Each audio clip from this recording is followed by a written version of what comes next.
या अय्युहल्लज़ीना आमनू कूनू क़व्वामीन लिल्लाहि शुहदा बिल क़िस्त।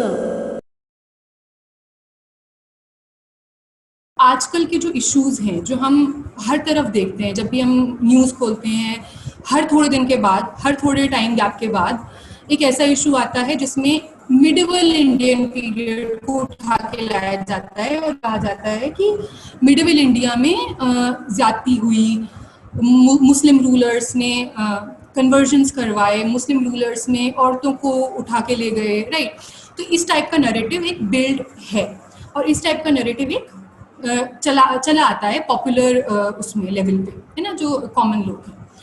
तो अब इसको हमको समझना है कि क्या सच में ऐसा था, क्या सच में जो सो कॉल्ड मुस्लिम रूलर्स हैं वो सच में ज्यादती करते थे, क्या उनके जो जनरल्स हैं, उनके जो ऑफिसर्स हैं, क्या वो सच में इतने इतने ब्रूटल थे, और अगर इतने ब्रूटल थे तो कैसे उन्होंने इतने साल रूल करा, राइट। तो मैं आज जो बात करूंगी और मैं जिस बात से अपना लेक्चर शुरू करूंगी वो है कि किसने हमारी हिस्ट्री लिखी, who were the people who wrote them, right? तो इसमें आपका बहुत इंटरेस्टिंगली एक तरीके से एक रोल हमको नजर आता है जो ब्रिटिश पीरियड के राइटर्स हैं, राइट। आपको मैं जिन लोगों को नहीं पता है उन लोगों को बता दूं कि हमारे हिस्ट्री में हमेशा से हमारा जो इतिहास है, हमारी जो तारीख है, उसमें सबसे पहले we see in ancient period, एक ऐसा पीरियड जिसमें अलग अलग तरीके के ट्रेडिशंस थे, जहाँ पर हमको मौर्यन हिस्ट्री मिलती है, अशोका से हम लोग फेमिलियर हैं, तो अशोका का टाइम पीरियड है, राइट। फिर इसके बाद हम देखते हैं वो एक फेज है, अशोका है, गुप्ताज हैं, सतावाहानाज हैं, ठीक है ना, अ नंबर ऑफ डायनेस्टीज, बहुत सारी डायनेस्टीज, बहुत सारे रूलर्स उस फेज में थे, ठीक। और उसमें हमको हिंदुइज्म दिखता है, ब्राह्मणिज्म दिखता है, हमको वहाँ पर जैनिज्म दिखता है, हमको बुद्धिज्म दिखता है, राइट। तो ये सारे जो रिलीजन्स हैं ये हमारे जो so called ancient Indian period है उसमें हमको इनका प्रेजेंस मिलता है।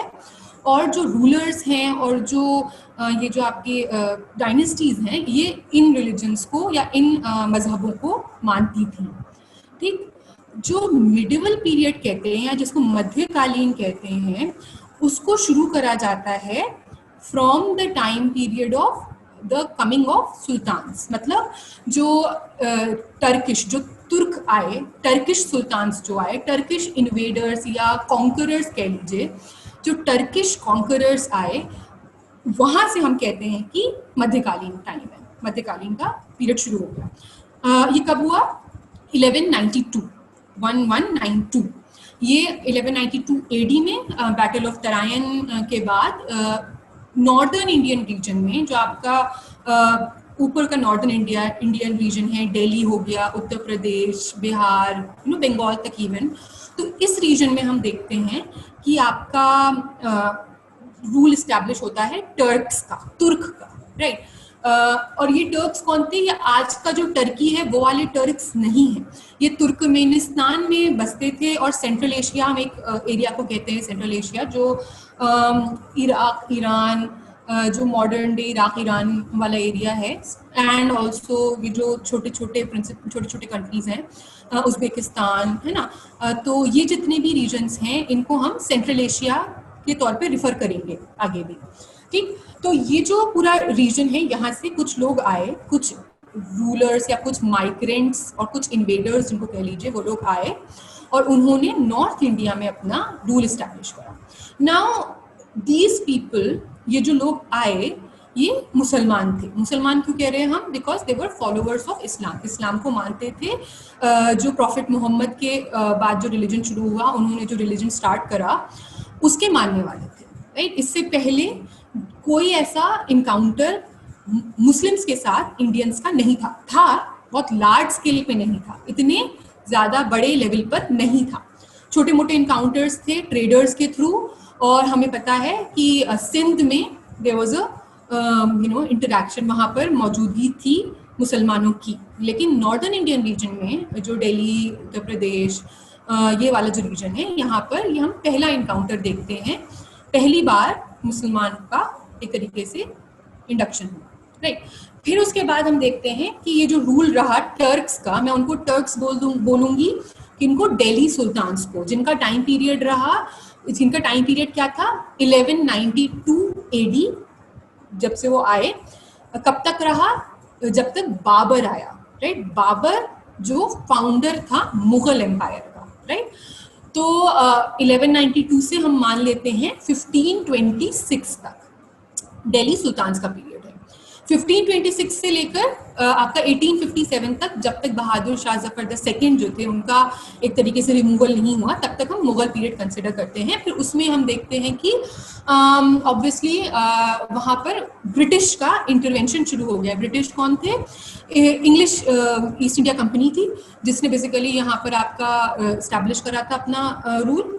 एंड जो इंग्लिश ईस्ट इंडिया कंपनी थी उसने फिर इवेंचुअली अपना ब्रिटिश एम्पायर स्टैब्लिश कर। This is a brief background, I am sure you people are familiar with this, आप लोगों को मालूम होगा, बट फिर भी एक लेक्चर की स्टार्टिंग में थोड़ा सा बैकग्राउंड देने के लिए, ठीक। तो जो हिस्ट्री राइटिंग शुरू हुई मॉडर्न तर्ज पे, मतलब जिसको हम आज हिस्ट्री कहते हैं, वो हिस्ट्री राइटिंग शुरू हुई ब्रिटिश पीरियड में। उससे पहले ऐसा नहीं है कि इंडिया में हिस्ट्री राइटिंग नहीं थी। इंडिया में हमेशा से तारीख, इतिहास का ट्रेडिशन रहा है, राइट। इतिहास इससे पहले लिखा जाता था, जब दिल्ली सुल्तान्स और मुगल रूलर्स का टाइम था, तब तारीख लिखी गई, राइट। बट जिसको हम आज इस जमाने में जिसको हम हिस्ट्री मानते हैं, उसके लिखने का ट्रेडिशन, उसके लिखने का एक तरीके से शुरुआत जो हुई, वो हुई आपकी ब्रिटिश पीरियड से। एंड ब्रिटिश जब हिस्ट्री लिख रहे थे, जो इंग्लिश ईस्ट इंडिया कंपनी के ऑफिसर्स हैं, ज़्यादातर उन्हीं लोगों ने इंटरेस्ट दिखाया इंडियन पास्ट में और इंडियन पास्ट को लिखना शुरू करा, राइट। उसको मॉडर्न तरीके से, जिस तरीके से उस टाइम पर पढ़ी जाती थी, उस तरीके से लिखना शुरू करा। और जो इन्होंने लिखी जब हिस्ट्री, तो इनका एक एजेंडा था, राइट। एक एजेंडा के तहत इन्होंने हिस्ट्री लिखी। Agenda, I hope you people understand कि उनका कोई एक हिडन मोटिव था, एक मकसद था जिसके तहत वो हिस्ट्री लिख रहे थे। उनका मकसद ये नहीं था कि हम हिस्ट्री को समझें या हम लोग ऐसे हिस्ट्री को जानें जो एक्चुअल में हुआ, ठीक। उनका मकसद था कि हम एक पर्टिकुलर तरीके पे, एक पर्टिकुलर मकसद से, एक पर्टिकुलर पर्पस को फुलफिल करने के लिए हम हिस्ट्री लिख रहे हैं। और वो पर्पस क्या था? दैट पर्पस वाज, ये पर्पस था बेसिकली इनका कि जो ब्रिटिश रूलर्स हैं उनके रूल को जस्टिफाई करना, राइट। वो ब्रिटिश रूलर्स थे, आउटसाइडर्स थे, उन्होंने अपना रूल इस्टेब्लिश करा था और अपने रूल को ये लोग लेजिटिमाइज करना चाहते थे या उसको जस्टिफाई करना चाहते थे, उसको एक तरीके से उसको ऐसा दिखाना चाहते थे कि हम यहाँ पर एक अच्छा दौर लेकर आएंगे या अच्छा दौर लेकर आए हैं, राइट। तो अपने आप को उनको जस्टिफाई करना था और उसका जो बेसिक बैकग्राउंड था उनका, उस बेसिस पर उन्होंने फिर हिस्ट्री लिखना शुरू करा, राइट। अब आई कम इनटू द, मैं डिटेल्स बताऊंगी कि कौन थे कौन नहीं थे, बट पहले प्लीज समबडी टेल मी, जैसे मैं अभी चल रही हूँ, बात कर रही हूँ, बोल रही हूँ, इज इट अंडरस्टैंडेबल, समझ में आ रहा है, कोई दिक्कत तो नहीं है? All right, great. तो अब हम देखते हैं कि कौन लोग थे जिन्होंने ये हिस्ट्री लिखी। सबसे पहले नाम आता है जेम्स मिल का, और इनका नाम हमको याद रखना है, क्यों? क्योंकि इन्होंने 1817 में लिखी, अपनी किताब लिखी इन्होंने, a history of British India. और इनकी जो किताब थी, इसमें इन्होंने डिवाइड करा इंडियन पास्ट को, या इंडिया के जो इतिहास है उसको इन्होंने 3 पार्ट्स में डिवाइड करा। एंशिएंट, नहीं सॉरी, वो तो हम करते हैं, Hindu, Muslim and British, right. ये नहीं कहा कि आपका से एंशिएंट या टर्किश और ब्रिटिश, नहीं, उन्होंने कहा हिंदू, मुस्लिम और ब्रिटिश, और यहीं से फिर उन्होंने बीज डाल दिए हिंदू मुस्लिम डिवाइड के। ये जो हिंदू मुस्लिम की जो लड़ाई है कि एंशिएंट पीरियड हिंदू पीरियड है, एंशिएंट पीरियड गोल्डन पीरियड है, मिडिवल पीरियड डार्क एज है, मिडिवल पीरियड में मुस्लिम रूलर्स ने ज्यादतियां करी, ये जो डिवाइड का जो नींव थी, जो बेस थी, जो सीड्स थे, जो बीज थे, ये जेम्स मिल ने यहीं पर। क्यों? क्योंकि उन्होंने कहा कि सबसे पहले हिंदू फेस था जो बहुत ग्लोरियस था, जिसमें बहुत ब्यूटीफुल टाइम था इंडिया का, जिसमें बहुत फ्लरिश कर रहा था इंडिया, जिसमें कोई पीपल सफर नहीं करते। फिर उसके बाद आता है आपका मुस्लिम फेस, जिसमें मुस्लिम रूलर्स ने जो बैरबेरिक थे, बैरबेरिक मतलब जो एक तरीके से सिविलाइज नहीं है, जो अपने आप, जो बेसिकली झगड़ालू हैं, जो लड़ाई करते हैं, जो बिना सेंस के मार देते हैं लोगों को, उस तरीके के मुस्लिम रूलर्स थे, ठीक। और इन्होंने, इन मुस्लिम रूलर्स ने फिर ज्यादतियां करी जो जो ऑलरेडी एग्जिस्टिंग इंडिजिनस, जो इंडियन लोग थे जो ऑलरेडी मौजूद थे, उनके ऊपर ज्यादतियां करी इन मुस्लिम रूलर्स ने। अब ये जो मुस्लिम रूल खत्म हुआ है, तब आए हैं ब्रिटिश, और ये जो ब्रिटिश है इन्होंने लिबरेट करा है, इन्होंने इंडिया को आज़ाद करा है फ्रॉम मुस्लिम ऑपरेशन। जो मुस्लिम्स की ज्यादती थी, जो मुस्लिम्स की एक तरीके से इन्होंने जो ज्यादती करी बेसिकली इंडियंस पर, मुस्लिम्स ने इंडियंस पर, तो वहाँ उसको ये आज़ाद कर रहे हैं, उससे ये फ्रीडम दे रहे हैं इंडियंस को, राइट। तो ये इनका एक नैरेटिव था, और ये नैरेटिव ये नहीं था, वो नहीं चाहते थे कि मुस्लिम्स को विलन बनाएं या मुस्लिम्स को डीमंस की तरह शो करें, राइट। उनसे पहले जो भी रूलर था उनको उसको निगेट करना था। क्यों करना था? बिकॉज ऑब्वियसली उनको अपने रूल को अच्छा दिखाना था, अपने रूल को जस्टिफाई करना था, ठीक। तो ये इनका बैकग्राउंड था जिसमें इन्होंने मुस्लिम्स को डीमोनाइज करा इस प्रोसेस में, कि हम ब्रिटिशर्स हैं, हम अच्छा रूल इस्टेब्लिश कर रहे हैं, हम इंडिया को जो मुस्लिम जातियां हैं उससे हम फ्रीडम दे रहे हैं, ठीक। तो ये आपका एक तर्ज था जिसपे हिस्ट्री को डिवाइड करा गया बाय जेम्स मिल इन 1817, ठीक।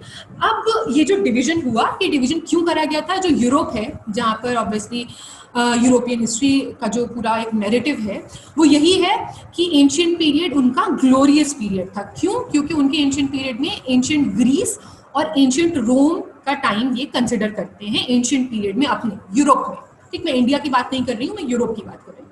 तो वहां पर ये एंशिएंट ग्रीस और एंशिएंट रोम को कहते हैं वो हमारा ग्लोरियस पीरियड था, गोल्डन एज थी। फिर आता है आपका मिडिल एजेस, जो यूरोप के मिडिल एजेस हैं। यूरोप के जो मिडिल एजेस थे उनको यूरोपियन हिस्ट्री राइटर्स और यूरोपियंस कंसिडर करते हैं डार्क एजेस, है ना। क्यों कंसिडर करते हैं डार्क एजेस? क्योंकि उस टाइम पर चर्च का जो डोमिनेशन था उसके वजह से बहुत ज्यादा ऑपरेशंस हुए थे, उसकी वजह से बहुत ज्यादा लोगों पे ज्यादतियां हुई थी। चर्च और किंग मिलकर बहुत ज्यादा लोगों पर जुल्म कर रहे थे, ठीक। फिर उसके बाद आता है रेनेसां, या इनका जो एक तरीके से जिसको ये कंसिडर करते हैं कि जब ये फ्री हो गए मिडिल एजेस से, इनलाइटनमेंट एक पीरियड है, या एक तरीके से एक फिनोमिनन है, एक चीज है, एक फिनोमिनन है जो आया था यूरोप में, जिसमें क्या हुआ था, I explain it to you. Renaissance और बेसिकली इनलाइटनमेंट का जो बेसिक क्रक्स है, बहुत सिंपलिस्टिक तरीके से अगर मैं बताऊं तो उसमें ये है कि उन्होंने जो एंशियंट पीरियड के, मतलब एंशियंट ग्रीस और एंशियंट रोम के जो टाइम पीरियड में जो किताबें लिखी गई, जो आर्ट वर्क बनाया गया, जो बातें करी गई, जो फिलॉसफी करी गई, उन्होंने उसको रिवाइव करा। रीबर्थ बेसिकली एक तरीके से लिटरल मीनिंग होता है रेनेसां का, है ना, रीबर्थ, दोबारा जन्म लिया। तो उन पीरियड्स, उन चीज़ों को जो एंशियंट पीरियड में थी, उन्होंने यूरोपियंस ने उसको रिवाइव करा।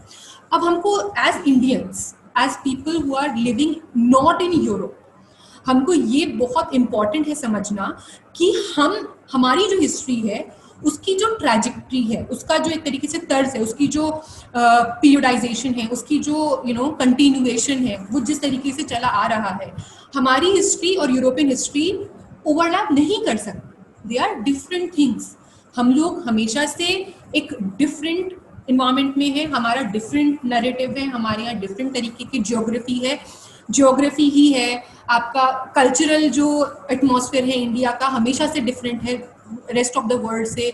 तो जिस तर्ज पे यूरोपियंस ने अपनी हिस्ट्री को डिवाइड करा है, उस तर्ज पे हम इंडियंस अपनी हिस्ट्री को डिवाइड नहीं कर सकते, राइट। ये हमको एक बहुत इंपॉर्टेंट बात है समझने की।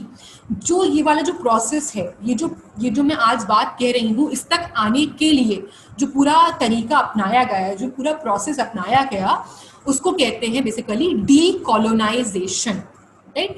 डीकोलोनाइजेशन मतलब जो कोलोनाइजर्स, मतलब ब्रिटिश ने जिस तरीके से हिस्ट्री को लिखा, ना सिर्फ हिस्ट्री बल्कि और भी जितने भी एजुकेशन का जो भी एक तरीके से जितने भी सब्जेक्ट्स थे, और उन सब में हम देखते हैं कि कॉलोनाइजर्स ने अपना एक अपना नैरेटिव प्रेजेंट किया अपने तरीके से, अपनी मर्जी से, अपने फायदे के लिए, ठीक। तो हमको उसको ओवरकम करना है। तो इसीलिए हम इसको कहते हैं, इस प्रोसेस को कहते हैं हम decolonisation, and not just decolonisation of the nation, वो तो 1947 में हो गया, but decolonisation of the mind, जो हमारी सोच है, जिस तरीके से हम हिस्ट्री लिख रहे हैं, जिस तरीके से हम चीजों को देख रहे हैं, उस सोच पे भी हमारा बहुत ज्यादा कॉलोनाइजर्स का इम्पैक्ट था, क्योंकि वो एक बहुत बड़ा, मतलब एक तरीके से ऐसा नैरेटिव था जिसको कोई ओवरकम नहीं कर पाया।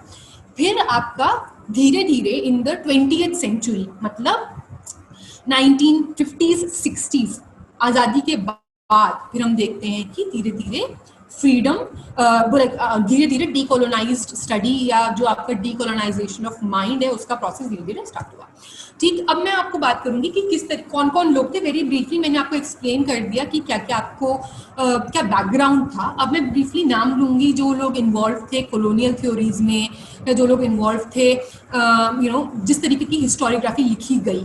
एक तो हमें समझ में आ गया कि कॉलोनियल राइटर्स ने हिस्ट्री लिखी, और उन कॉलोनियल राइटर्स ने हिस्ट्री लिखी अपने एक मकसद के तहत। फिर आपका उस पर सबसे इंपॉर्टेंट नाम जेम्स मिल है। इसके अलावा आपके जो ब्लॉकमैन हैं, जिन्होंने ट्रांसलेशन भी करे हैं कई पर्शियन सोर्सेज के, जो पर्शियन सोर्सेज मुगल पीरियड में लिखी गई थी। तो वो जो ट्रांसलेटर्स हैं उन्होंने अपना इंट्रोडक्शन दिया, उन्होंने जिस तरीके से ट्रांसलेशन किया, ब्लॉकमैन हो गए, आपके बेवरेज हो गए, राइट। तो इन लोगों ने आपके जो ट्रांसलेशन करा उनका एक पर्टिकुलर मकसद था। उन्होंने कौन से सेक्शंस ट्रांसलेट करे, राइट। जैसे एक बहुत इंपॉर्टेंट टेक्स्ट है जिसको हम आज भी देखते हैं बिकॉज हमारे पास कोई ऑल्टरनेटिव सोर्स नहीं है, Elliot and Dowson, right, ELLIOTDOWSON, ये दो लोग थे। इन्होंने ये एक सीरीज ऑफ ट्रांसलेशंस करे थे सोर्सेस के ऑफ मिडिवल इंडियन पीरियड, सल्तनत पीरियड के भी, दिल्ली सुल्तान के टाइम के भी, मुगल पीरियड के भी। लेकिन बहुत इंटरेस्टिंग ये अगर आप चीरी मुसवी या इरफान हबीब को सुनेंगे मिडिवल इंडिया पे, तो आपको इनके लेक्चर्स में झलक मिलेगी। और मैं भी उन्हीं के लेक्चर्स से ड्रॉ करते हुए ये बात यहाँ प्रेजेंट कर रही हूँ कि जो ये एलियट एंड डाउसन का जो पूरा ट्रांसलेशन है, उसमें उन्होंने सपोज उन्होंने तारीख फिरोज शाही का ट्रांसलेशन करा। तारीख फिरोज शाही सल्तनत पीरियड की एक सोर्स है, एक टेक्स्ट है जो लिखा गया था उस टाइम पर। उस टेक्स्ट में उन्होंने कौन से पैराग्राफ्स चूज करे ट्रांसलेट करने के लिए, उन्होंने ज्यादातर वो पैराग्राफ्स चूज करे जिसमें वॉर का डिस्क्रिप्शन है, जिसमें मर्डर का डिस्क्रिप्शन है, जिसमें काफिर कहा जा रहा है लोगों को, जिसमें आप मुस्लिम्स का एक तरीके से एग्रेसिव फेस हमको नजर आ रहा है। तो ये पूरा एक तरीके से हमको यहाँ पर एक एजेंडा दिखता है, एक तरीका दिखता है, एक लार्जर नैरेटिव दिखता है, जिसमें मुस्लिम्स को, या मैं मुस्लिम्स कह रही हूँ फॉर योर अंडरस्टैंडिंग, बट हमें समझना है टर्क्स और मुगल्स, ठीक। जो टर्क्स और मुगल्स को एक तरीके से निगेट करने की, उनको विलनाइज करने की, उनको डीमनाइज करने की कोशिश करी, ठीक। तो ये आपके मैंने जितने नाम बोले, एलियट एंड डाउसन हो गए, आपके हेनरी बेवरेज हो गए, आपके ब्लॉकमैन हो गए, आपके विलियम अर्वाइन हो गए, है ना।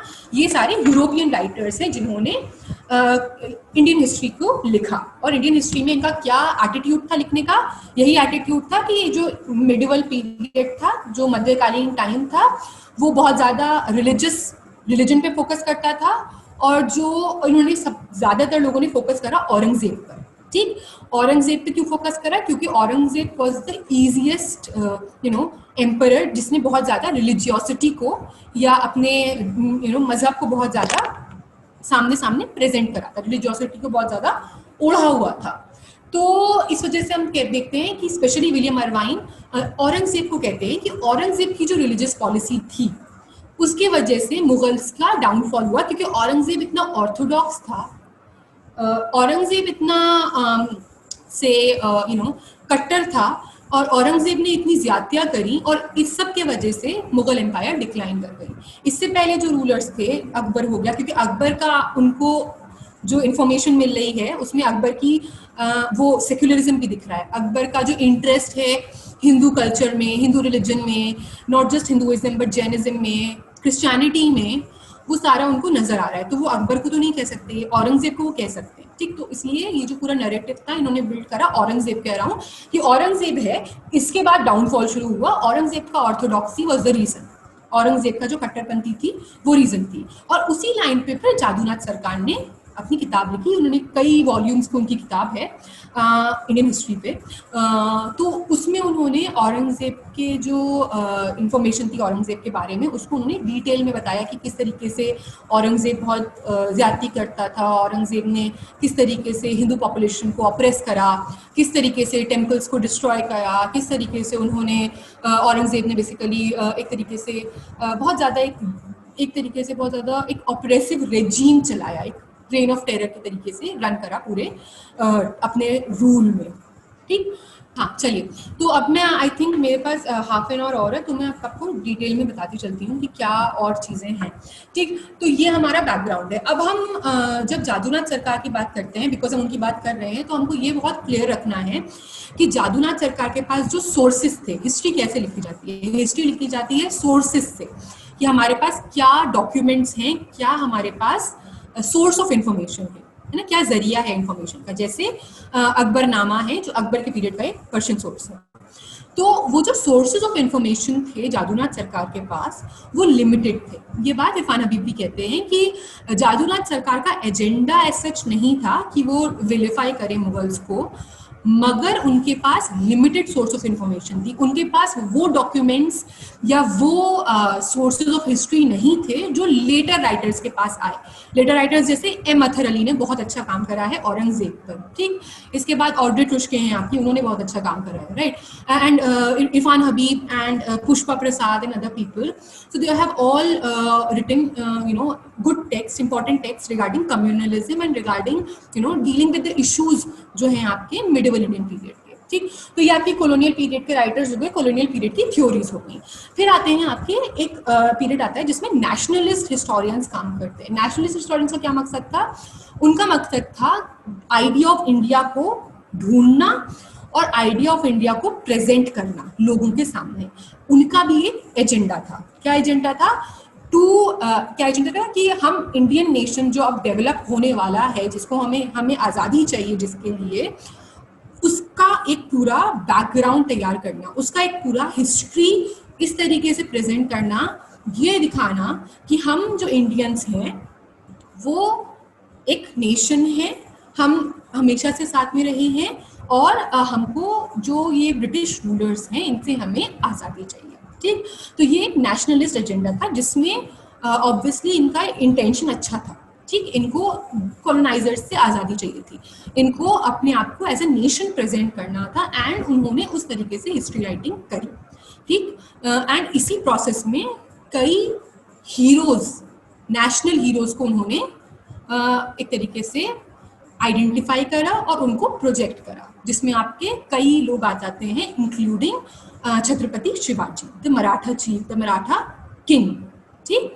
तो ये छत्रपति शिवाजी का जो पूरा कल्ट है और छत्रपति शिवाजी का जो पूरा एक ग्लोरीफाई करने का जो पूरा नैरेटिव है, इसके बैकग्राउंड में हमें एक इंडियन, जिसमें बेसिकली आपको इंडियन पास्ट के हीरोज चाहिए। Even Akbar was considered as one of the very important rulers of the Indian past, right. अगर आप जवाहरलाल नेहरू का किताब पढ़ेंगे तो उसमें आपको अशोका, अकबर, इन सब का बहुत इंपॉर्टेंस नजर आएगा उनके राइटिंग्स में, क्योंकि वो खुद भी इंटरेस्टेड थे हिस्ट्री में। तो उन्होंने ये जो इंडियन हिस्ट्री है उसमें ये जो रूलर्स हैं जिन्होंने एक तरीके से एक पॉइंट ऑफ टाइम पर एक ज़्यादा बड़े एरिया को रूल करा, एंड रूल ऐसे करा जिसमें उन्होंने हर तरीके के लोगों को, हर बैकग्राउंड के लोगों को, हर रिलीजन के लोगों को एक साथ लेके चले, ठीक। तो ये आपकी नेशनलिस्ट एक फेज था हिस्टोरियोग्राफी का, हिस्ट्री राइटिंग का। हिस्टोरियोग्राफी मतलब history writing.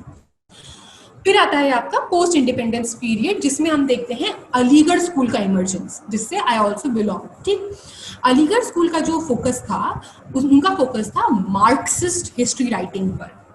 Marxist history writing क्या है कि उन्होंने कार्ल मार्क्स एक थिंकर, एक फिलोसोफर, एक राइटर, एक हिस्टोरियन थे, जर्मन, 1850s में जर्मनी में, ठीक।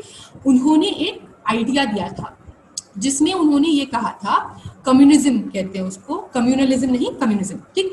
तो कम्युनिज्म में ये कहते हैं कि इकोनॉमिक रीजंस मतलब जो आपके माशी या आपके जो आपके इकोनॉमी से रिलेटेड है ना, वो जो रीजंस हैं वो सबसे ज़्यादा इम्पॉर्टेंट हैं।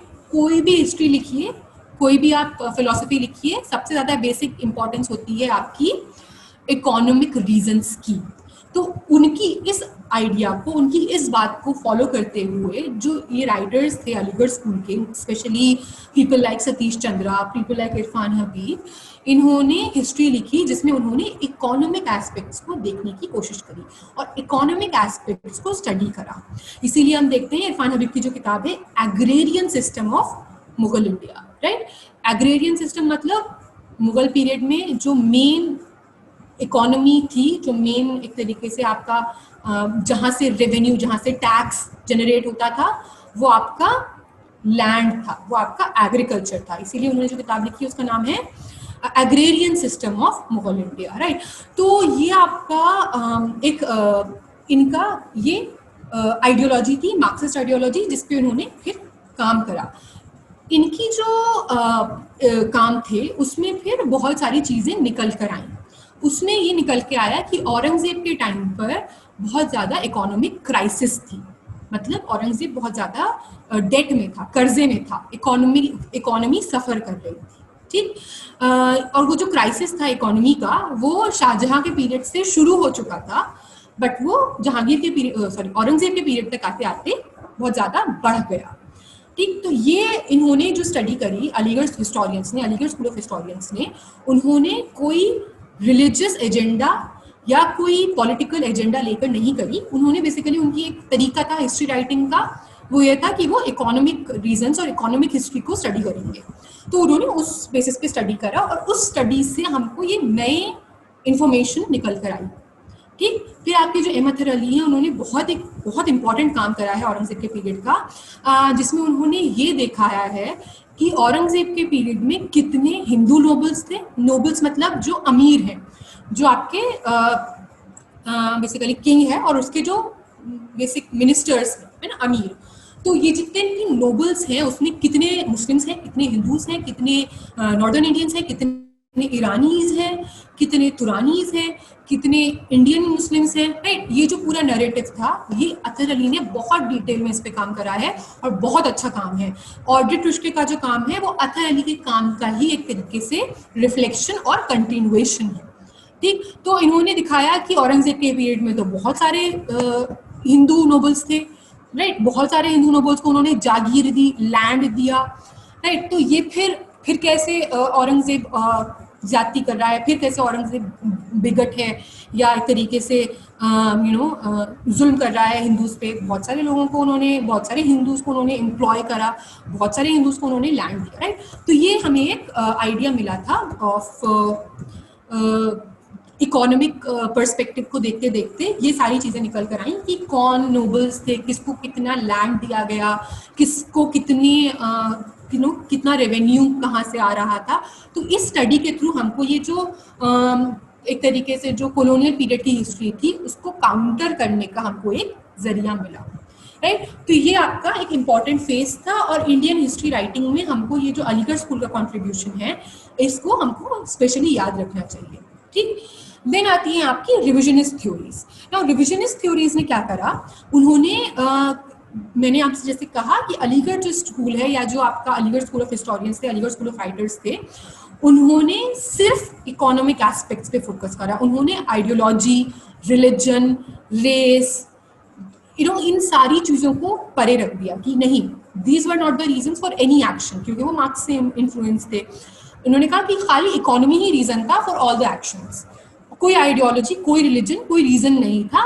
ये जो आइडियोलॉजी और रिलीजन है ये जस्टिफिकेशन हो सकता है, रीजन नहीं हो सकता। जस्टिफिकेशन मतलब आपको कोई काम करना है किसी पर्टिकुलर मकसद से, अब आप उसको कवर अप करने के लिए, उसको ये दिखाने के लिए, उसको अच्छी तौर पे दिखाने के लिए आप उसको जस्टिफाई करने के लिए रिलीजन को ला सकते हैं। लेकिन जो आपका कोर रीजन था, जो आपका एट हार्ट रीजन था, वो था of economic aspects, revisionist historians ने क्या करा, रिविजनिस्ट हिस्टोरियंस 1950s से 70s के बाद आए। बेसिकली 75 में एक सिंपोजियम हुआ था जिसमें ये जो रिविजनिस्ट हिस्टोरियंस थे उन्होंने अपना प्रेजेंट करा आइडिया, जिसमें उन्होंने ये कहा कि आप खाली मटेरियल या खाली इकोनॉमिक हिस्ट्री नहीं कर सकते, आपको आइडियोलॉजी को भी टेक इनटू अकाउंट करना होगा, आइडियोलॉजी को भी लेना होगा और इकोनॉमी को भी लेना होगा।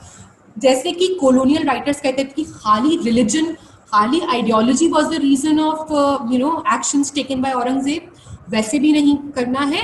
और जैसे अलीगढ़ स्कूल ऑफ हिस्टोरियंस कह रहा है कि खाली इकोनॉमी रीजन है, खाली इकोनॉमिक रीजंस ही हम देख सकते हैं फॉर ऑल द एक्शंस, तो वो भी नहीं करना है, हमको दोनों को कंबाइन कर लेकर चलना है। और ये जो रिविजनिस्ट थ्योरिस्ट्स हैं इसमें आपके John F Richards, Peter Hardy, Pearson, आपके कैरन लियोनार्ड, आपके C.A. बेली, राइट, बेली BAYLY, ये बहुत इंपॉर्टेंट राइटर्स हैं जिन्होंने एक तरीके से काम करा ऑन रिविजनिस्ट स्कूल। और उन्होंने फिर ये कहा कि आइडियोलॉजी और रिलीजन को हमें छोड़ना नहीं है, उसको भी लेके चलना है और इकोनॉमिक एस्पेक्ट को भी लेके चलना है।